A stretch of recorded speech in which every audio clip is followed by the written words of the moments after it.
নমস্কাৰ লেংডন বাতৰি সমূহ দৰ্শকক স্বাগতম জনাই ষ্টুডিঅত মই চন্দনা চাও আহক আজি আমাৰ এক বিশেষ বাতৰি বৰ্তমান সামাজিক মাধ্যমত ব্যাপকভাৱে চৰ্চিত খিবলি কিন্তু কি এই খিবলি আপুনি জানেনে বৰ্তমান সামাজিক মাধ্যমত ব্যাপকভাৱে চৰ্চিত হৈ আছে এই খিবলি সম্পৰ্কে আমাৰ এক বিশেষ প্ৰতিবেদন মত এতিয়া ব্যাপক চৰ্চা খিবলিক লৈ পিছে আন একাংশই আকৌ এই খিবলি গিবলি জিবলি আৰু জিবলি বুলিহে কয় সামাজিক মাধ্যমত বিভিন্নজনে পেইন্টিং আৰ্হিৰ একোখন ফটো হয়তো আপলোড কৰা আপোনাৰো দৃষ্টিগোচৰ হৈছে ৰাজনীতিবিদৰ পৰা সেলিব্ৰিটিলৈ কোনেও বাদ পৰা নাই এই খিবলিত এবাৰ নিজৰ ৰূপটো চোৱাত কিন্তু কি হয় এই খিবলি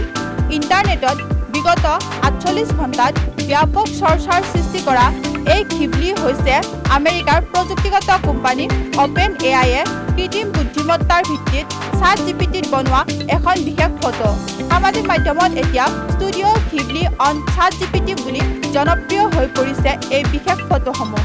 ষ্টুডিঅ গিবলি হৈছে জাপানীজ এনিমেশ্যনৰ এটা বিখ্যাত ষ্টুডিঅ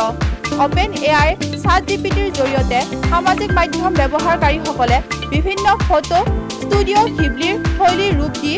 বনোৱা এনিমেশ্যন এতিয়া আপলোড কৰিছে কিন্তু খিবলি ব্যৱহাৰ কৰোঁতে সাৱধান হওক কিয়নো ChatGPT এপত ট্ৰেন্ডিঙত থকা ষ্টুডিঅ খিবলিৰ এনিমেশ্যন পৰ্ট্ৰেট বিনামূলীয়া নহয় যিসকল লোকৰ ChatGPTৰ প্ৰিমিয়াম ছাবস্ক্ৰিপশ্যন আছে তেওঁলোকেহে